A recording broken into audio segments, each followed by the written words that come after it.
ఆది దైవము నీవయ్యా, ఆది దైవము నీవయ్యా, నామము రూపము గుణములు లేని, నామము రూపము గుణములు లేని, ఆత్మజ్యోతివి నీవు శివా, ఆత్మజ్యోతివి నీవు శివా.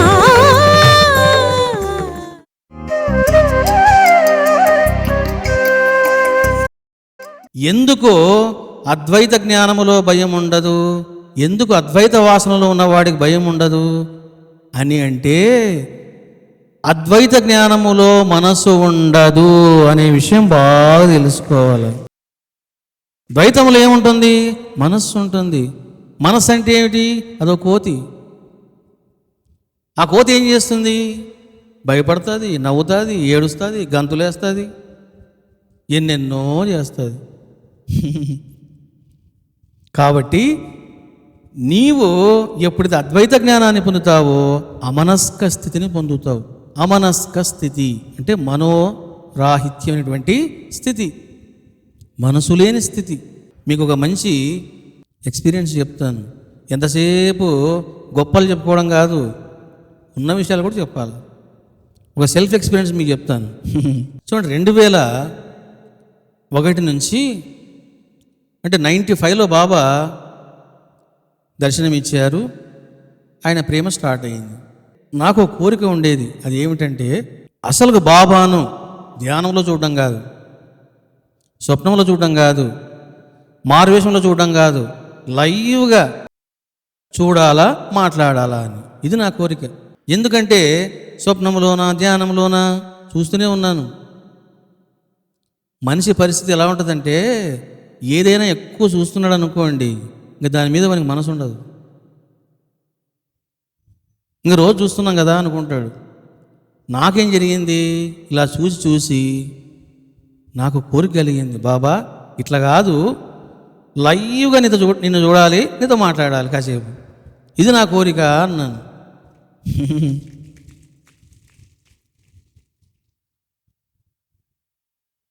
సరే, ఏం జరిగింది? 95 నుంచి బాబాను నేను అడుగుతూనే ఉన్నా. బాబా ఎక్కడ చూపించలే. ఎంతసేపు స్వప్నంలోనో ధ్యానంలోనో వస్తున్నాడు తప్ప లైవ్గా రావడం లేదు. 2001లో ఇంకా నాకు తపన బాగా ఎక్కువైంది. నువ్వు కనిపిస్తావా కనిపించవా అన్నటువంటి కోపం కూడా స్టార్ట్ అయింది. సరే, ఏం జరిగింది? 2003లోన ప్రతిష్ట అయిపోయింది. 2002లో ఇంకా నేను బాబాతో ఫైట్ చేస్తూ ఉన్నా. నీకు మనసు లేదు, ప్రేమ లేదు అని పాటలు కూడా రాస్తున్నా, పాటలు పాడుతూ ఉన్నా. మీరు చూస్తే ఫస్ట్ స్టార్టింగ్ సాంగ్స్ అన్నీ కూడా ఎలా ఉంటాయంటే, నువ్వు ఎప్పుడు కనపడతావు, ఎప్పుడు మాట్లాడతావు, అసలు నీకు మనసు ఉందా, హృదయం ఉందా, నాకు మతి ఉందా లేదా అని ఇవన్నీ పాటలు ఎక్కువగా మీకు ఉంటాయి. సరే, బాబా ఏం చేశాడు? నీ కోరిక తీరుస్తా అని ముహూర్తం పెట్టుకున్నాడు. మరి లైవ్గా రావాలంటే మరి ఆయన కూడా కొన్ని ఉంటాయి కదా, మళ్ళీ ఎవడు చూడకూడదు. ఇది లైవ్ అంటున్నాడు, ఇప్పుడు మారువేషం అంటే మాడవచ్చు అని ఆయన ముహూర్తం పెట్టుకున్నాడు. పాపం ఏం జరిగింది? 2003లోన ప్రతిష్ట చేశాం అనుగ్రహ పీఠంలోన. అది ఫిబ్రవరి మంత్లో జరిగింది. వితిన్ ఒక 3 months తర్వాత లక్ష్మి చెల్లెలకి పెళ్లి ఫిక్స్ అయింది కర్నూలులోను. సరే, అమ్మాయి ఏం చేసింది? లక్ష్మి, భవాని వీళ్ళిద్దరూ వెళ్ళిపోయారు. నేను పోలేదు. మరి ఇంకా పీఠములో నేను ఒక్కనే ఉన్నాను, బాబా ఒక్కడే ఉన్నాడు. పెళ్ళికి నన్ను రమ్మన్నారు, నేను రాను అని చెప్పాను. నాకు ఇంట్రెస్ట్ లేదన్నా వాళ్ళు వెళ్ళిపోయారు. ఇక బాబా పొద్దున ప్లాన్ చేసుకున్నాడు. ఓహో, లక్ష్మి పోతా ఉన్నది, భవాని కూడా పోతా ఉన్నది, వీడు దొరికాడు నాకు అనుకున్నాడేమో. ఏం జరిగింది? సరే, ఆ అమ్మాయి వెళ్ళిపోయింది. రాత్రి నేను ఒక్కనే పడుకున్నా, ఎవ్వరు లేరు. అప్పట్లో బాబా విగ్రహం చిన్నది ఉండేది. ఇప్పుడు మీరు పీఠంలో చూస్తే చిన్న బాబా ఉంటాడు, ఆ బాబా ఉండేవాడు. ఈశాన్య మూలలో బాబా ఉన్నాడు. చిన్న డోర్ కూడా ఉండేది. ఆ పక్కల్నే నేను బెడ్ వేసుకున్నాను, డోర్ పక్కల్ని. సరే ఏం చేశాను, నీకు నాకు ఈ డోర్ ఎందుకయ్యా అని చెప్పేసి ఆ డోర్ తీసేసి, సరే బాబాను అలా చూస్తూ ఏమిటో ఎంతసేపు నిన్ను చూడమే కానీ అసలు లైవ్ దర్శనం లేదు నాకు అని అంటూ ఉన్నాను. ఇంకా బాబా ఏం చేశాడు, చూపిస్తారా నీకు బాగా అనుకున్నాడేమో. చూడండి, 1:30 or 2:30 మధ్యలో ఉంటుంది సమయము, కరెక్ట్గా నేను చూడలేదు. ఏం జరిగిందంటే ఆ సమయములోన బాబా వచ్చేసాడు. పెద్ద పెద్ద అడుగులు వేస్తూ ఉన్నాడు. ఆ అడుగులకు నా గుండెలు జల్లుమంటున్నాయి. ఒక్కసారిగా అలా అడుగు వేశాడు, కళ్ళు తెరిచాను నేను. ఎందుకంటే ఒక్కనే పండుకున్నా, ఎవరు లేరు. సరే కళ్ళు తెరుద్దామా అసలు వద్దా? చూడండి, 7 సంవత్సరాల నుంచి నువ్వు కనపడతావా కనపడవా కనపడతావా కనపడవా అని పాటలు పాడుతూ ఉన్నాను. ఇప్పుడేమో కనిపిస్తాను అని ఆయన పాపం వస్తూ ఉంటే ఏం జరిగింది, భయం స్టార్ట్ అయింది. నా జీవితంలో అంత భయాన్ని నేను ఏనాడు అనుభవించలేదు. ఎందుకు అని అంటే తెలుస్తూ ఉన్నది, ఆయన అడుగు వేస్తూ ఉంటే ఒక పెద్ద ఏనుగు అడుగు వేస్తే ఎలా ఉంటుంది అట్లా వేస్తున్నాడు బాబా. సరే నేను ఒక్కసారి ఇంకా ఎందుకంటే చూద్దామని చెప్పేసి చూస్తే ఇంకేమి నాజానుబాపు.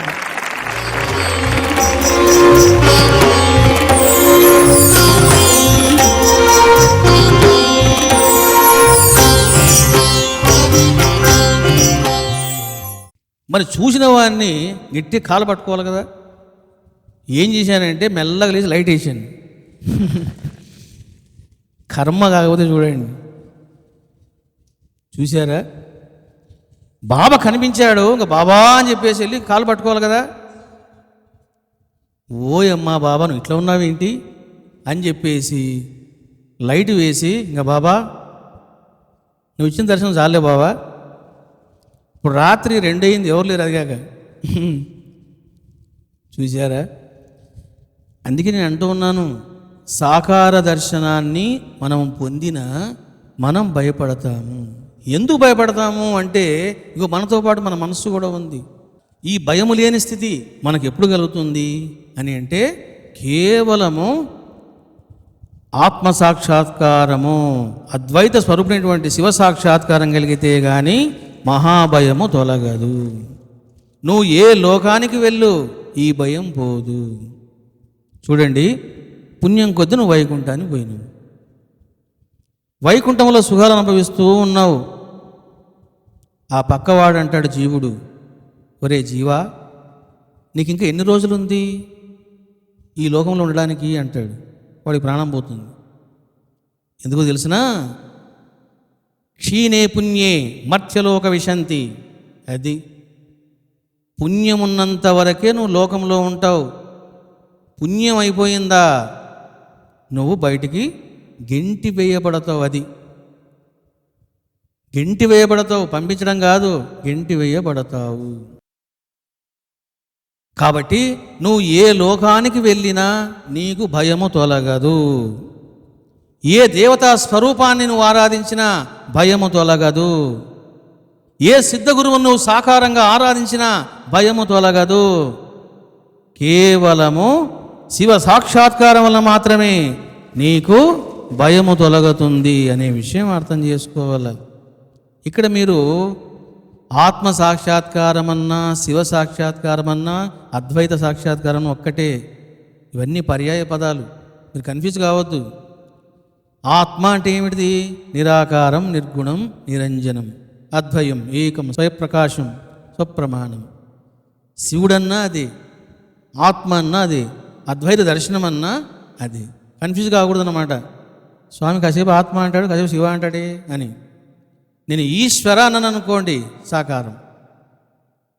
చూశారా, ఇక్కడ ఒక రహస్యాన్ని చెప్పేసి మనం వెళ్ళిపోదాం. దీంతో శ్లోక ఈజ్ కంప్లీటెడ్. అమ్మయ్య, ఒక శ్లోకం అయిందిరా బాబు అనుకుంటున్నారు జనాలు. ఈరోజు మనకు ఒక్క శ్లోకము పూర్తయింది. కాబట్టి ఈశ్వరానుగ్రహాదేవా పుంస అద్వైత వాసన మహద్భయ పరిత్రాణ విప్రాణ ఉపజాయతే.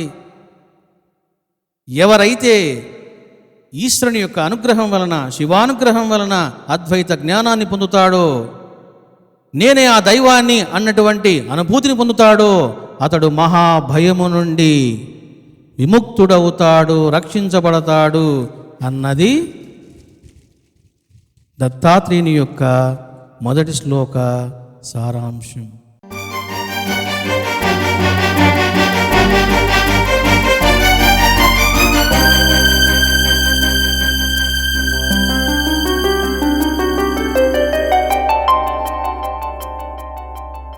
దత్తాత్రేయుల వారు ఎందుకు ఈశ్వర అనే పదం సంబోధించాడు అని అంటే, 2వ శ్లోకములోనే శివం అంటాడు. అద్భుతమైనటువంటి టీచింగ్ దత్తుడిది. ఎప్పుడు కూడా అనుగ్రహము, నమస్కారము, దీవెనలు, ఆశీస్సులు అనేవి ఎక్కడ జరుగుతాయి? అద్వైతములో జరగవు, ద్వైతములో జరుగుతాయి. కాబట్టి జీవుడు దేవుడు ఆ వ్యవహారంలో జరుగుతాయి తప్ప అద్వైత జ్ఞానంలో కానీ, అద్వైత స్థితిలో కానీ నో ఆరాధన, నో నమస్కార, నో ప్రార్థన, నో డిఫరెన్స్, ఓన్లీ ఏకం. అక్కడ ఏకమే ఉంటుంది.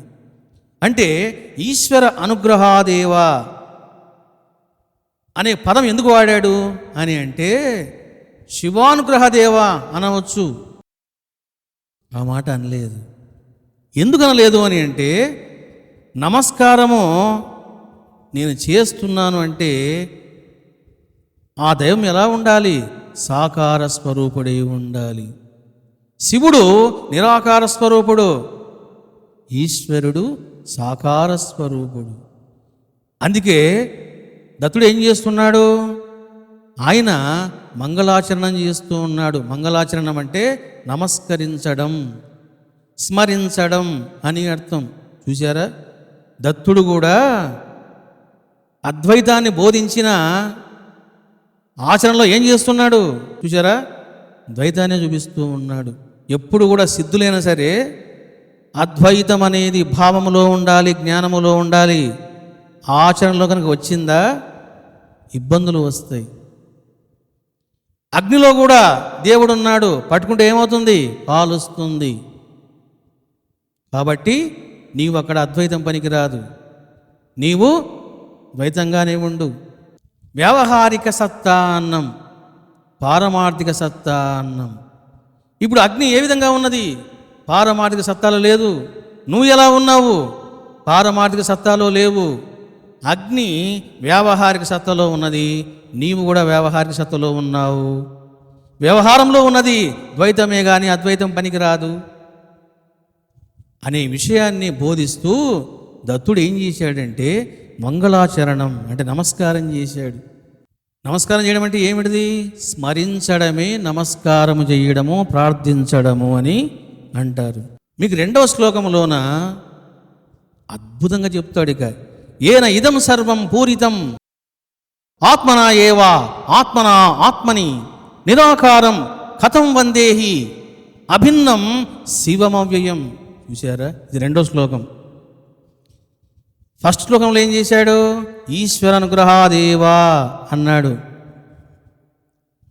2వ శ్లోకానికి వచ్చే లోపల ఏన ఇదం పూరితం సర్వం ఆత్మనా ఏవా ఆత్మనా ఆత్మని నిరాకారం కథం వందేహి అభిన్నం శివం అవ్యయం. చూసారా? శివం అంటే నిరాకారం. నేను సాకార స్వరూపునికి నమస్కారం చేయగలనే కానీ నిరాకార స్వరూపునికి ఎలా నమస్కారం చేస్తాను? నేనే శివుడిగా ఉన్నాను అన్నటువంటి అద్వైత జ్ఞానాన్ని 2వ శ్లోకంలోనే చెబుతాడు దత్తాత్రేయుల వారు. ఈ 2వ శ్లోకాన్ని మేము నెక్స్ట్ క్లాస్లో చూద్దాము.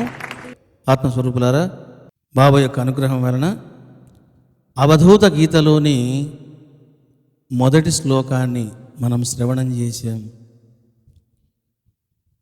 ఈశ్వరుని యొక్క అనుగ్రహం కలిగితే గాని అద్వైత జ్ఞానము కలగదు, శివ సాక్షాత్కారం కలగదు అనే విషయం అర్థం చేసుకున్నారు. నీ జీవితంలో నువ్వు ఎన్నో బాధలు పడుతూ ఉన్నావు. నీవు పడేటువంటి బాధలకు, వేదనలకు, సంఘర్షణలకు కారణము మనస్సే. ఈ మనస్సు ఉన్నంత వరకు నీకు భయము తప్పదు, వేదన తప్పదు, కష్టాలు తప్పవు, నష్టాలు తప్పవు. మనసు లేని స్థితిని పొందాలి అంటే నీవు అద్వైత జ్ఞానాన్ని పొందక తప్పదు. అదే నీ యొక్క మోక్షస్థితి అని కూడా మనము అర్థం చేసుకున్నాం. అందరూ చెప్పండి. శ్రీ సచ్చిదానంద సద్గురు సాయినాథ్ మహారాజు की जय, परमशिवनि की जय, पराशक्ति की जय, दत्त भगवानुनि की जय. ओ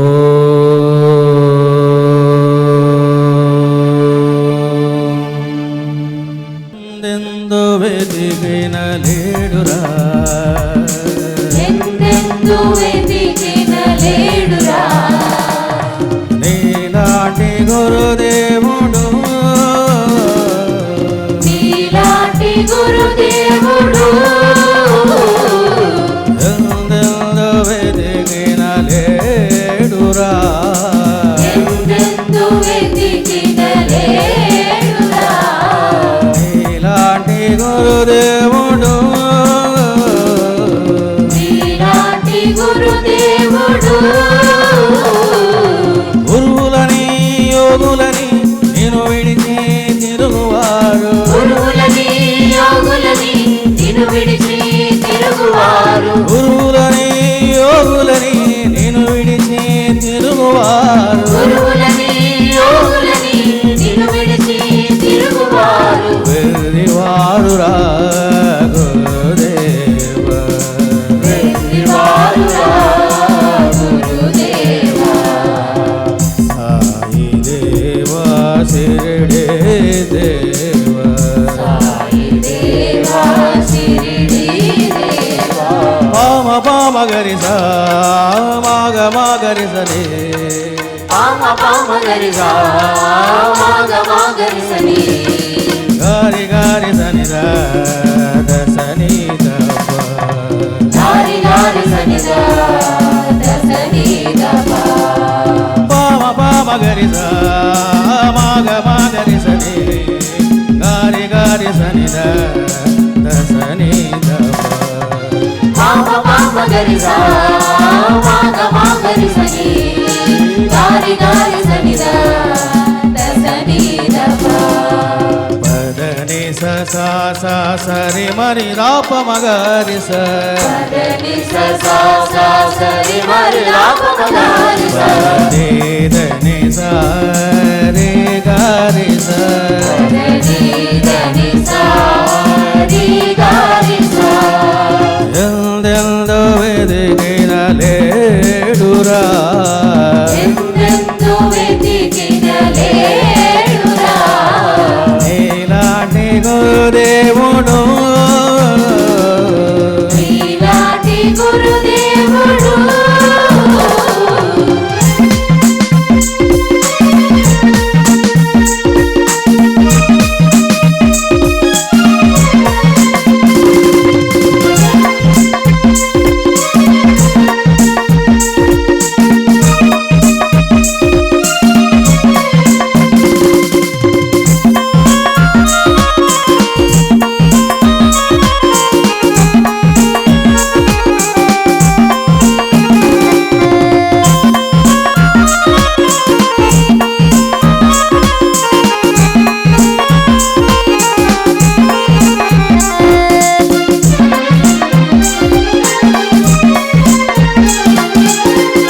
యోగమైన భోగమైన, యోగమైన భోగమైన, క్షణములను సగే గురుదేవుడవు, క్షణములను సగే గురుదేవుడు, కష్టమైన నష్టమైన ఏదైనా, కష్టమైన నష్టమైన మోక్షమైన ఏదైనా జడములు తొలగించే గురుదేవుడవు షణ్ములు తొలగించే గురుదేవుడు కరుణకు నీవు ప్రతిరూపమయ్యా కరుణకు నీవు ప్రతిరూపమయ్యా కరుణకు నీవు ప్రతిరూపమయ్యా కరుణకు నీవు ప్రతిరూపమయ్యా నేను విడిచి తిరుగుట జ్ఞానమయ్యా నిన్ను విడిచి తిరుగుట జ్ఞానమయ్యా శంకరా సాయి శంకరా శంకరా సాయి శంకరా శంకరా శిరిడి శంకరా శంకరా శ్రీ శంకరా ఎందెందు వెదిగిన లేడురా ఎందెందు వెతికిన లేడురా లేడురా నీలాంటి గురుదేవుడు నీలాంటి గురుదేవుడు